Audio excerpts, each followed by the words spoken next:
What's up? What's up, family? And welcome to another episode of the Simple Systems webinar. As always, my goal is to give you an immense amount of value by helping you really work through some things that's really going to make a difference. All right. So before we get started, let's address a couple of things that I think are really important. Number one, yes, I'm sitting up here with a beanie, with a skull cap, whatever you call it, where you're from because I'm cold. This is the time of year where I'm always cold, and this is not my favorite weather in the world. Now, I like the clothes. I love a good sweater, a turtleneck, a cardigan, a hoodie. Love it. Like, I love wearing that stuff. But I can wear that stuff when it's like 60 outside, maybe 55, right? But when you start getting to like 40s and 30s, like I start struggling. And it's really just a blessing that I'm here in my office in the studio because like I don't be wanting to move when it's like this. And then my wife likes to still sleep with the air on. So pray for our marriage. All right. So let's just go ahead and get that out of the way. All right. Yes, I got a skull cap on. Just let's get past that. Second thing, I need you to go ahead and do a couple things for me. Subscribe if you're watching on YouTube, like it, YouTube, Facebook, wherever you're watching from, share it, tag somebody. There is another leader. There's somebody on your team who could be blessed by what we're going to be talking about today because I'm talking about how you can help lead your church into new momentum. We know that in this time of year, we're getting ready to step into a new year, and we want to start thinking about how do we take those next steps. And so today, I'm going to talk to you about the 3-step turnaround. That's right, the 3-step turnaround, which is how I'm going to help you start making those steps so that you can start moving forward, so that you can start shifting things in the right direction to start getting it where it needs to go. So go ahead and like, share, tag, whatever. Make sure that you do that. All right. So listen, for those of you I haven't met, my name is Henry. I'm the owner and founder of Simple Systems Consulting. And our goal is simple. We help leaders grow the church without burning out and without using complicated marketing. So in short, we want to help you grow. And we know growth looks different everywhere. Sometimes growth is spiritual, sometimes it's numerical, sometimes it's financial, sometimes it's a mixture of those three, sometimes it is all three. But we want to help you prepare for whatever growth looks like in your particular context. And so, a huge part of how we do that is that we do it with systems, is that we help you see the value of taking systems and allowing those systems to then begin to set the pace for where you're going to go, right? And when we talk about systems, really having a predetermined path, a predetermined way of how you're going to do things. What are you going to do with new people when they show up? How are you going to help more new people get through the door? How are you going to develop generous givers? How are you going to build leaders? How are you going to create communities, so forth and so on? All of those things we consider systems, right? So today, I want to talk to you about the 3-step turnaround, right? A very core part of what we do as a company is what we call the 3G process. And with the 3G process, there are 3Gs that we use where we talk about, hey, look, here is how you help move the church from where it is to where it wants to go, right? Now, these the parts of this 3G process can be moved at the pace of your team. Depending on the situation, if you're in a situation where you're a church planter, you can install this stuff immediately. If you're a church revitalizer or who has stepped into an existing church, then you've got to be a little bit more wise about how you install them, but you can still install them at a pretty good pace if the entire team is on board with what you're installing. And so the whole idea is that we really just broke down our experience of leading a church myself, our experience of working with denominations and leaders from across the country over the last several years. All of those things have really led us to that point, right? Even in saying that, that just really got me excited because we're getting ready to celebrate 3 years officially as a company. And man, it is an exciting and it's a grateful thing. It's a grateful feeling, man. I just thought about that, like sitting here as we were doing this video. But you know what? It's all good. So I'm excited about it. Maybe you can be a part of this story of the next phase of what God is doing in our company. We've got some amazing announcements coming up real soon. We're about to release something that I believe is going to be a game changer. And you're going to get a chance to be a part of it. All right. So we're talking about how you can lead your church into new momentum. All right. We know what the big mo is. Momentum It is just a season where it feels like everything is on your side. Momentum is one of those things that when it's against you, it feels like nothing you do is right. But when it's with you, it feels like you can't get it wrong. The unique thing about momentum is that it is finicky, is that it can be here today and gone tomorrow. And so when you have it, you want to make sure you keep it going. But if you don't have it, you need a real strategy to build it. So I'm going to help you begin to build it, right? But you know me, if you've been on these calls enough, you understand that before I give you the answer, I got to help you deal with the problem, right? Because I don't want to plant this new seed among thorns and thistles and weeds in your garden. So let me help you pull up those weeds first, right? You got to, somebody give me one of these numbers, right? I got to help you pull them weeds up first, right? I got to help you pull them weeds. So let's talk about a couple of the weeds that are there. And I want to talk about 4 broken solutions because there are some things that many leaders have been trying over and over again to try to build momentum. And as you try to do this to build momentum, not only does it not help you build momentum, in many ways it takes you in the opposite direction. And so let's talk about these 4 broken solutions that many leaders are trying. Because again, I spend most of my week on Zoom calls with leaders from across the country, talking to them about where their church is, where they want to be, and how they get there. So here are 4 broken solutions that I constantly see. Number 1 is recycling vision, right? And what I mean here is this idea of taking a vision from one season, from one place, one time, and just trying to transfer it and take it for yourself, right? And sometimes you take this vision from a denominational leader. Sometimes you take it from somebody who is just absolutely killing it in their context. You take it from the church down the street or across town or across the country that's twice as big as yours because you went to school, you went to seminary with their pastor. And so he told you about what he's doing. And you're like, man, it must be working because he's killing it. And then you go try to use it for you, right? But only to discover it don't work. It don't work for you, right? Because you're recycling a vision. You're taking a vision that was meant for one place and you're trying to use it there, right? Think about Paul in the New Testament. Paul writes to different churches. He writes to the church at Colossus. He writes to the church at Rome. He writes to the church at Ephesus. He writes to the church at Philippi. And yet, while he gives them the same basic gospel, his approach to each one is often different. It's different because he understands the culture that they're in. In this church at Corinth, I gotta write, about this crazy relationship stuff that these folks got going on because that's what's in their culture, right? But there are other churches that wouldn't necessarily make sense to them if you just give them the information, great. But it wouldn't make sense to them because it's not the prevailing issue. They're dealing with persecution over here, right? So you got to deal with that. And so it's the same thing with vision. It's like a vision is a clear picture of the tomorrow you see.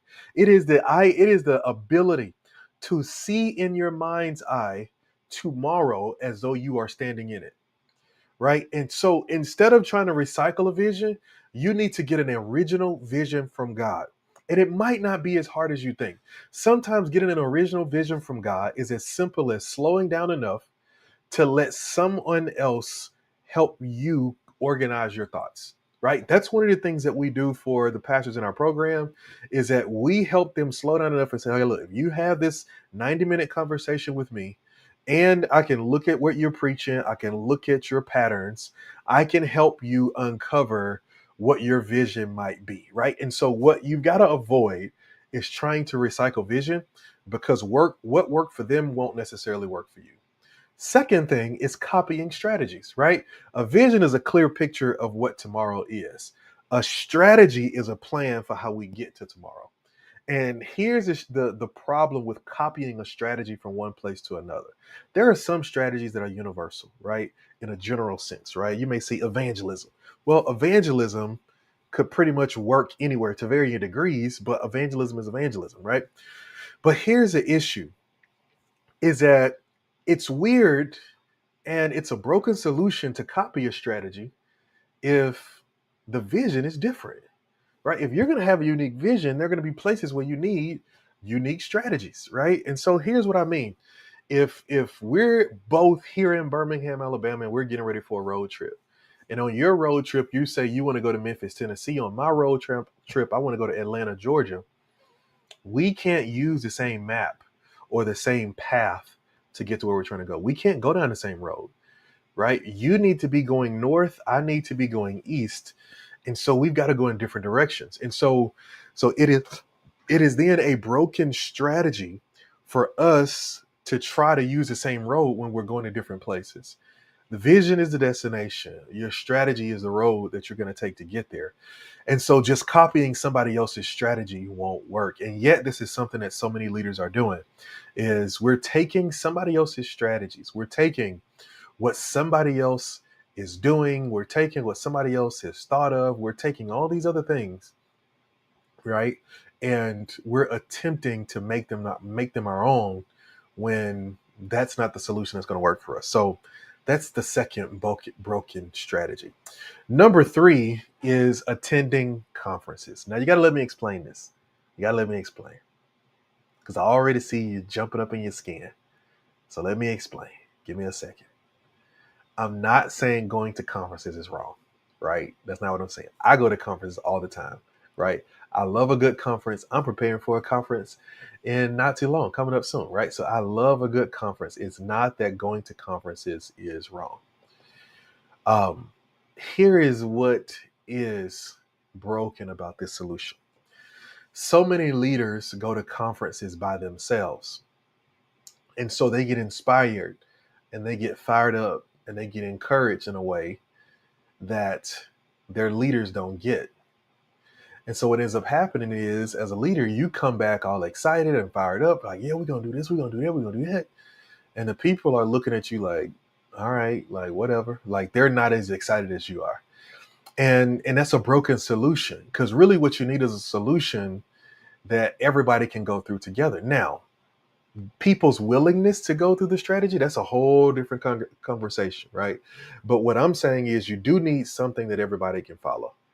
You need a blueprint that you and your team can walk on. Man, I would even argue it might be more important for the team to grab it so that you can focus on the things that you're called to focus on, right? You know that old dream of pastors across the country and across the world to get to where the disciples were, where they could focus on prayer and the ministry of the word, where they could focus on preaching and praying, right?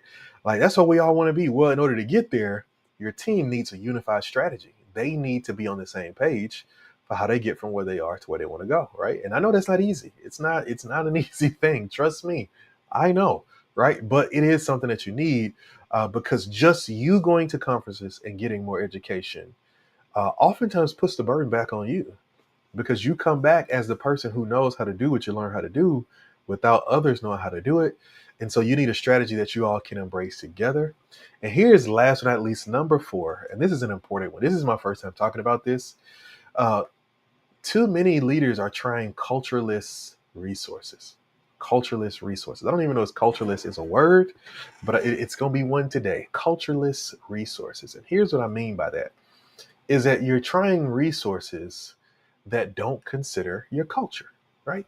One of the things you're going to hear from us very soon is that we're really niching down when it comes to our company and who we serve. And we believe that what we have has value to all churches, right? We can help a bunch of churches in a bunch of situations. But we're starting to focus on African American Baptist churches, right? We're niching down in that way. And the reason we're doing that is because I've learned over the past several years that many of us have been trying resources from consultants and agencies and programs that just don't understand African American culture, right? They just don't understand the unique parts of who we are, of how people operate, of how things go, relationship dynamics that are a little bit different in our churches. It's different, right? I'll give you an example. It's great to have a system and a rotation to rotate volunteers, right? To have somebody do this job on this week and somebody do that job on this week and somebody do that job on this week. But I grew up in a culture where people take pride in being on post every week. They take pride in being on post every week.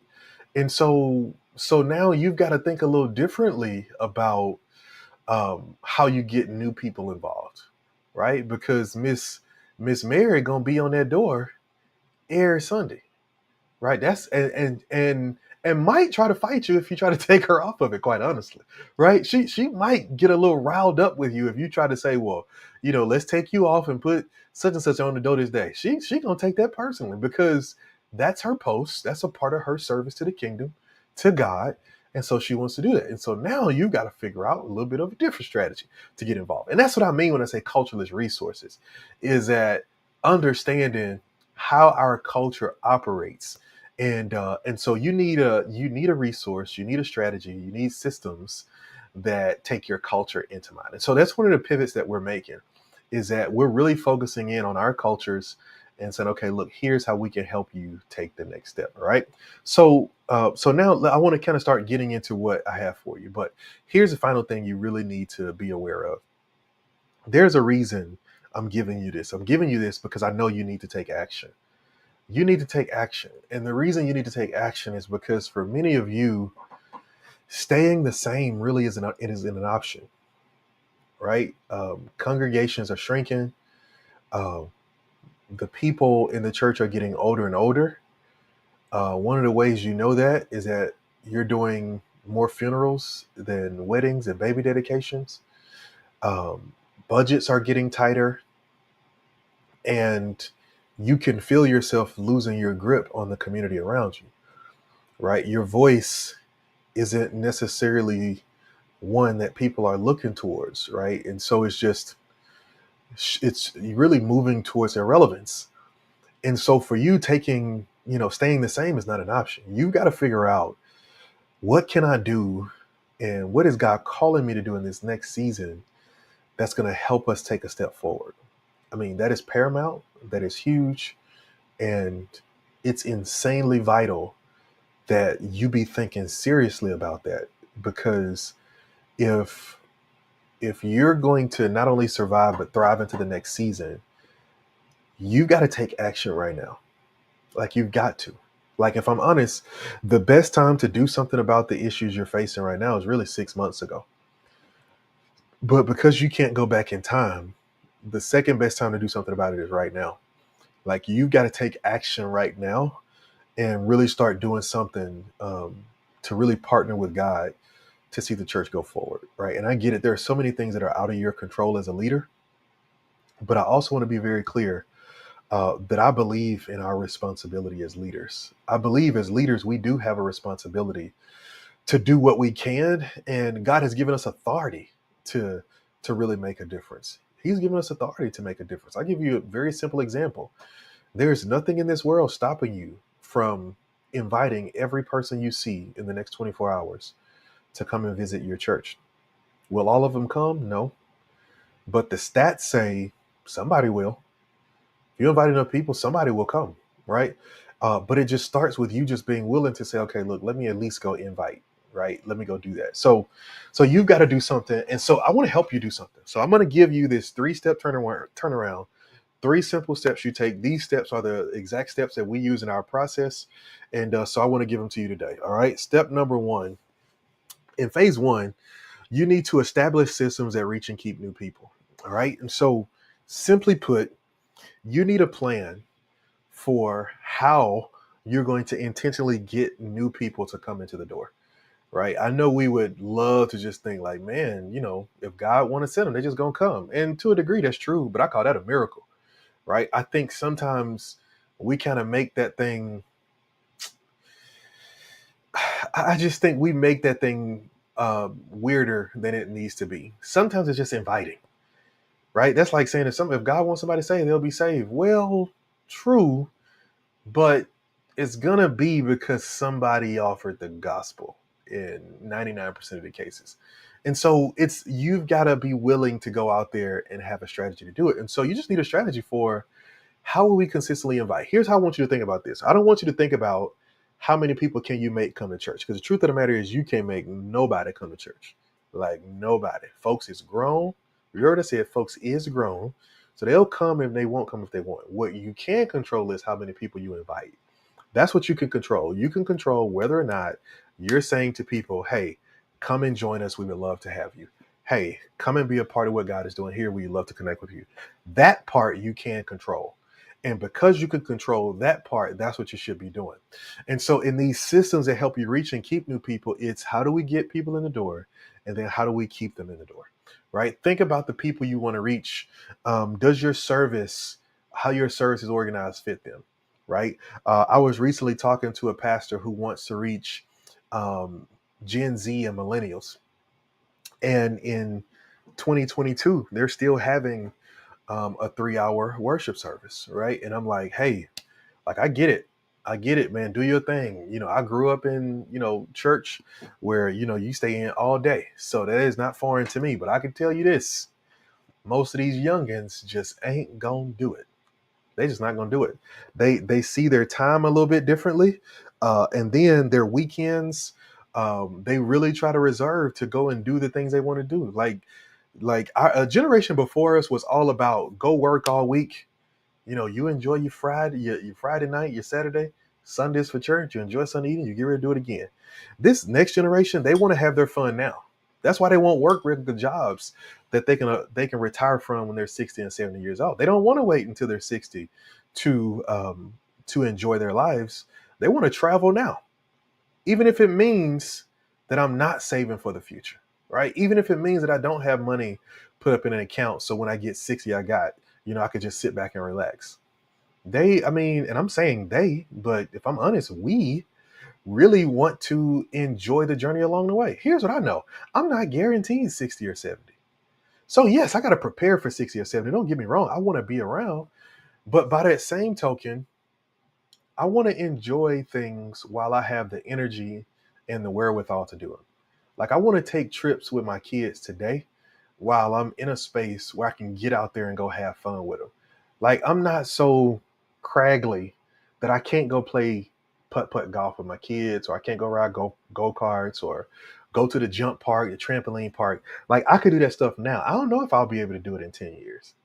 I don't know that. So it's like my point is you've got to understand the mindset of the people you're trying to reach, and then make sure that you're building what you're building around that, right? That you're considering, if I want to reach younger people whose attention spans are shorter, because every 2 minutes, like just for us, I remember standing in the line when, I used to stand in line at a store and you just stand there and you look around and you just, hang out, right? Now, anybody, 40 and under, if you get 2 free seconds of time, the first thing you do is pick up your phone and you start doing something else, right? So it's like we don't have that sit still in us like we used to.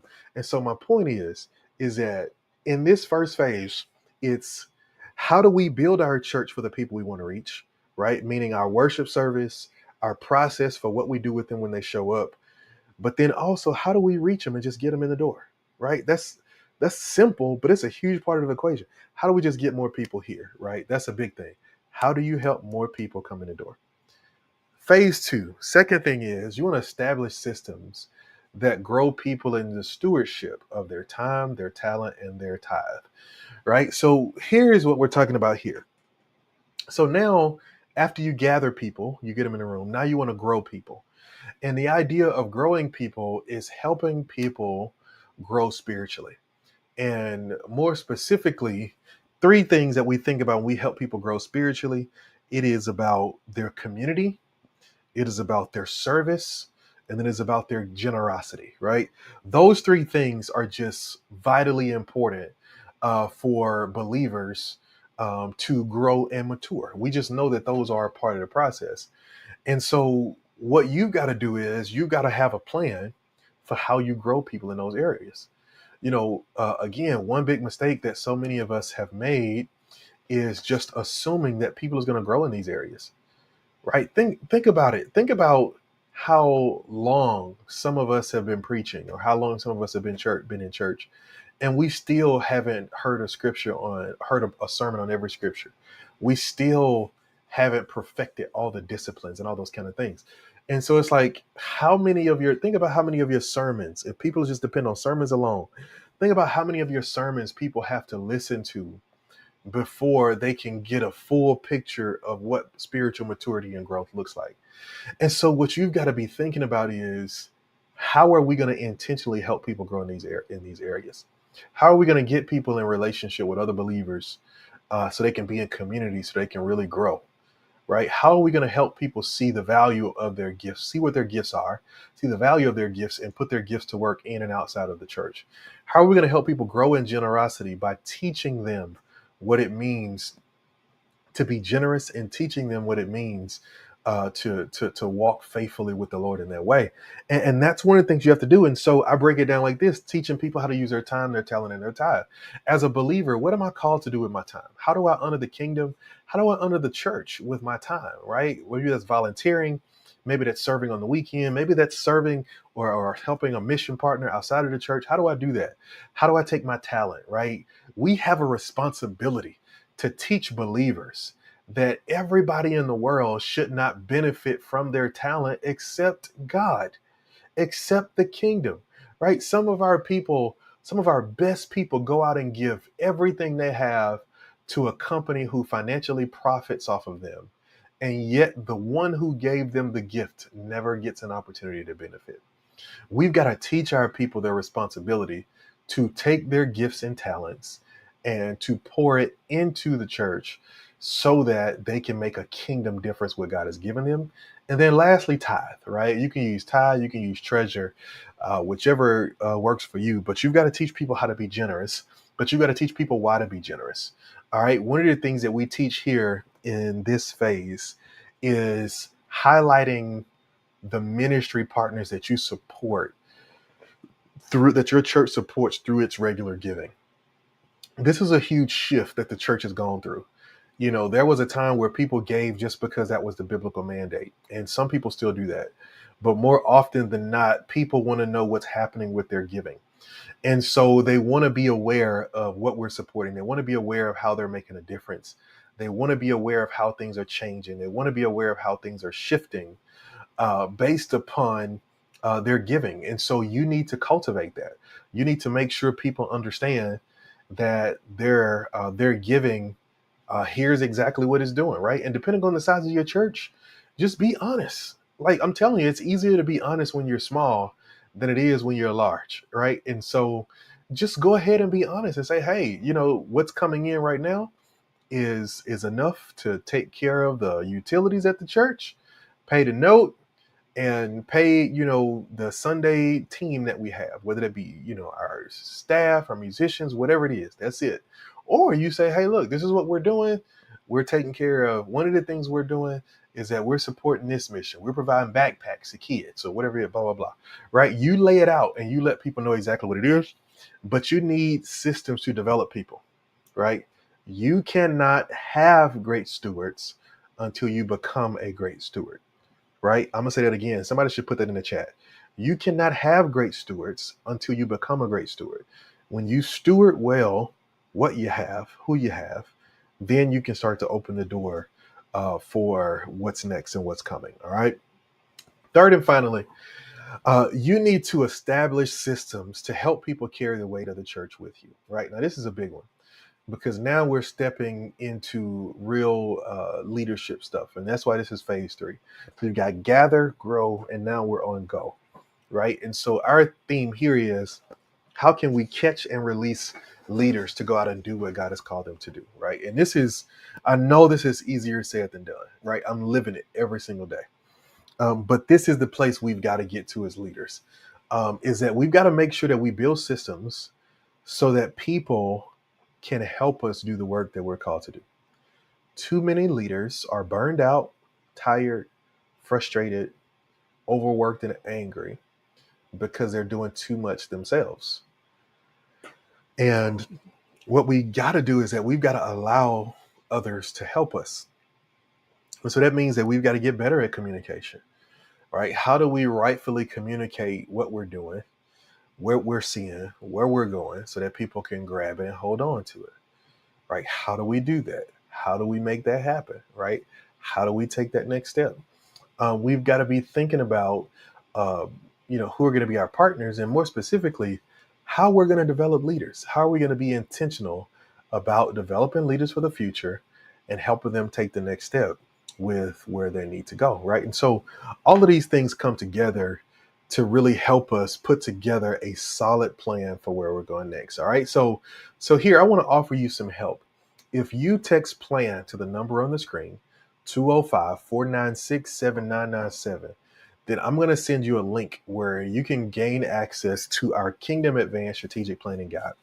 Every year I get away with a group of leaders and we spend about a week in a beach house in Florida, and we rest for a couple of days. But then after we rest for a couple of days, we put the pedal to the metal and we start building our strategic plan for the new year. And so one of the things that we've done is that we've taken that training, taken that coaching, taken that exact template and made it available to you. And so now you can actually get the template that we use and actually build it for yourself. And to go along with it, you get training videos, coaching videos to show you exactly how to put this together for yourself, how to think through it, how to make it happen. And if you're one of those leaders who say, hey, look, I would just love to have a conversation with you, to talk to you, and then after I talk to you, to then have you put together for the plan. If you would like me and our team to put together the plan for you, that's an option as well. All you got to do is text the link, text that right there, or I'm going to put the link in the comments. You can click that link, and once you click that link, it's going to take you to that offer. And all you've got to do is you've got to get that offer. Once you get that offer, then the process will be automatically started from there, where you can take the next step and get the support and the help you need to go to the next level. Listen, I believe that you and your church can have some momentum going into the next season, into the next phase of your church and of your ministry. But the best time for you to take action is now. Tomorrow is too late. Yesterday wasn't soon enough. So you got to start right now. Get started, and we're here to help you. So if you need some help, all the information you need is in the comments down below. All you gotta do is click the link that's connected to what you would like to do, and we will help you take a next step. All right. So listen, I hope this gave you some intense value and that you were blessed by what I shared with you today. But until next time, you know what to do.